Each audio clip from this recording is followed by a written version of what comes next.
game from Dog's standpoint. I cannot believe he's done this. How did he win? I still am like shocked by it. Like there was a Luna in play for like it drew like 700 cards.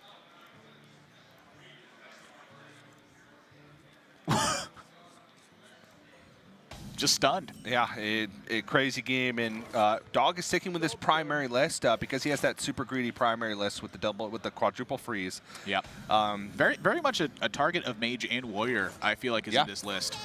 And Kamaretai going to be switching to his secondary deck. He's removed the Frostbolts from that early game package. Has added 2 Sea Giants. And the other moves, he's removed Water Elemental and put in 2 Blizzards. So kind of an interesting take. Yeah, I'm a little bit unsure about this Sorcerer's Apprentice. And normally I'm okay with it in the Mage matchups. The one thing that there is to consider is exactly Doomsayer and how it interacts with Sorcerer's Apprentice. Your whole turn is now just a turn 3 Arcane Intellect, except you're down a Sorcerer's Apprentice. And if you saw what happened last game with Magic Dart Frogs and the Mana Cyclones kind of being stranded for a Kamaretai, I think it's a vital tool against this deck. Dog is not trying to fight back with traditional style pressure. He's trying to just simply have some board containment and then take advantage of the fact that he's scaling harder in the late stage. Yeah. Dog has 6 different cards, 6 cards period in his deck that deal with the turn 2 Sorcerer's Apprentice. It's Ray of Frost, 2 copies. Doomsayer, 2 copies. Frostbolt, 2 copies. Yeah, I think if you see the Ray of Frost and the Frostbolt, you're a lot happier about it because you get to play a minion and keep that aggression rolling. When you see Doomsayer, that's the worst because Dog, it's initiative. Yeah. So I was wrong about the Luna. Dog didn't kill Luna. Everything panned out somehow magically. For Kamaretai, I have a very, similar opinion on this. I think that he doesn't really have the liberty of doing anything differently other than just having not played his Sorcerer's Apprentice, though, which, that's arguably incorrect to begin with, not playing it. So, it's tough to say. Long story short, these are very hard games of Hearthstone right now. Yeah. Mage already is one of the most difficult decks to play in the metagame. Honestly, the pure Mana Cyclone Mage is one of the most difficult decks I've ever played. Yeah, I agree with that. Patron Warrior's up there.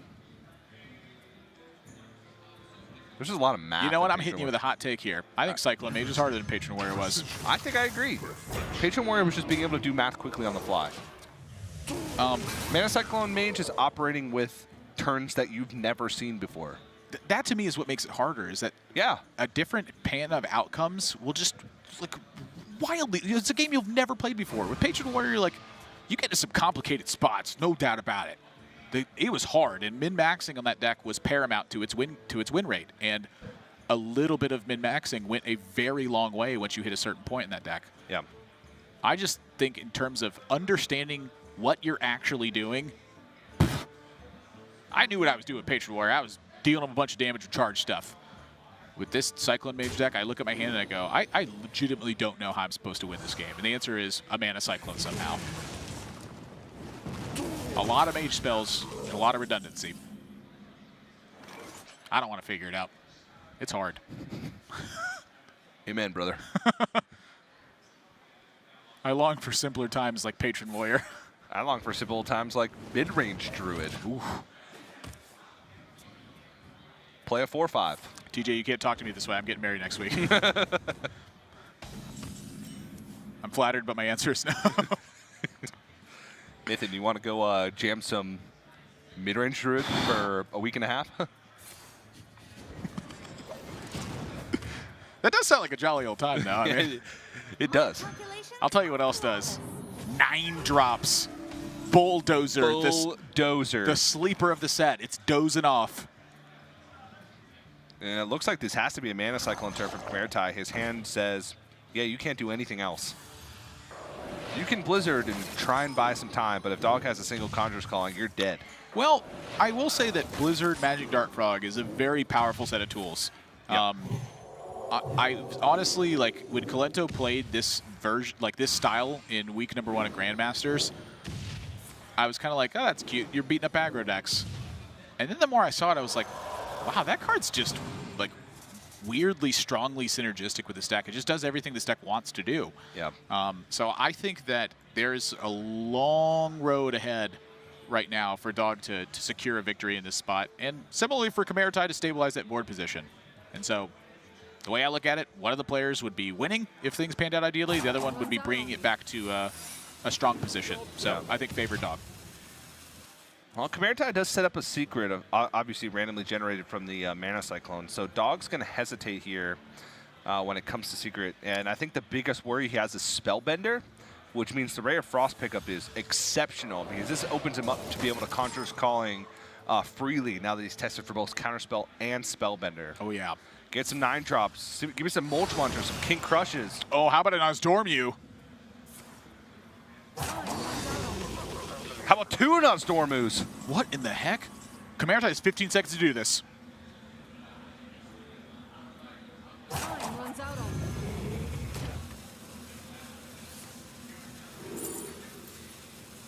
Looks good to me.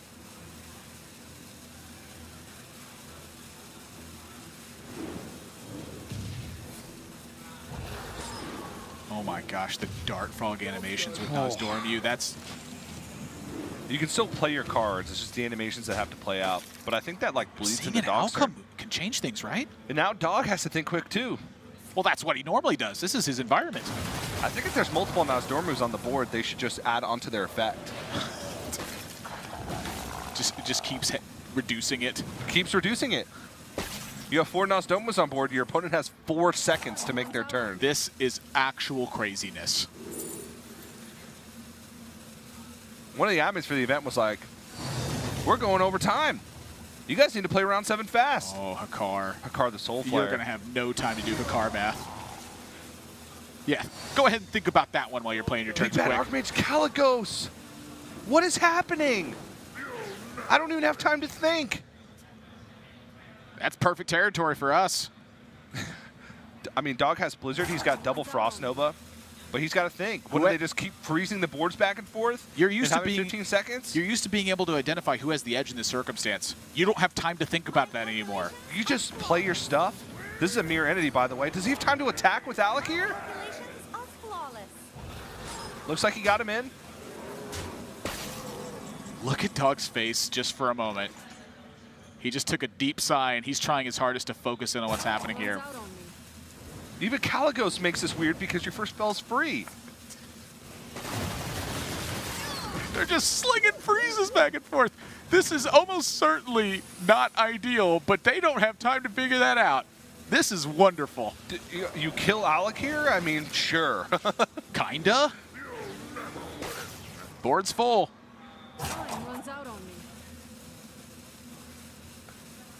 Check the secret. That's the goal.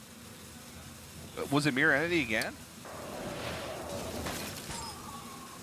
Happened so fast, TJ.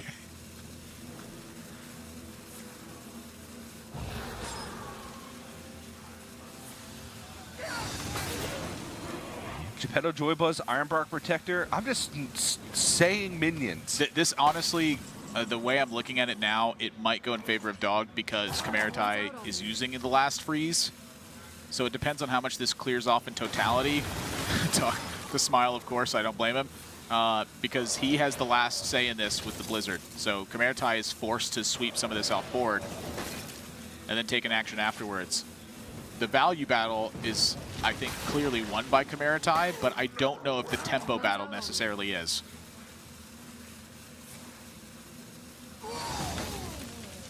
Malagos. Malagos Blizzard, 7 damage. He got a Undasta as well. He has a Ray of Frost. The Undasta doesn't summon a beast because there's nothing to summon. That's a board clear. That is insane. What just happened? The 9-drop Conjurer's Calling ended the game. And it's over. That's it. I feel like this is just how Hearthstone should be played. What on earth? What if players just had 15 seconds forever to make their turns? What did we just... Well, then that would just... You'd have to dust refund Nosdormus at that point. How insane would that be? That is one of the strangest games of Hearthstone that I've seen, and I feel like I say that every week that I cast this mage deck. And to tell me that you could have figured that out with some certainty is crazy, A, and B, you're just wrong. I mean, at that point, you just freeze your opponent's board and Conjurer's Calling your highest cost, lowest health thing. That's essentially what that matchup came down to. And at the end of it all, Dog now 7-0 after the first day of play.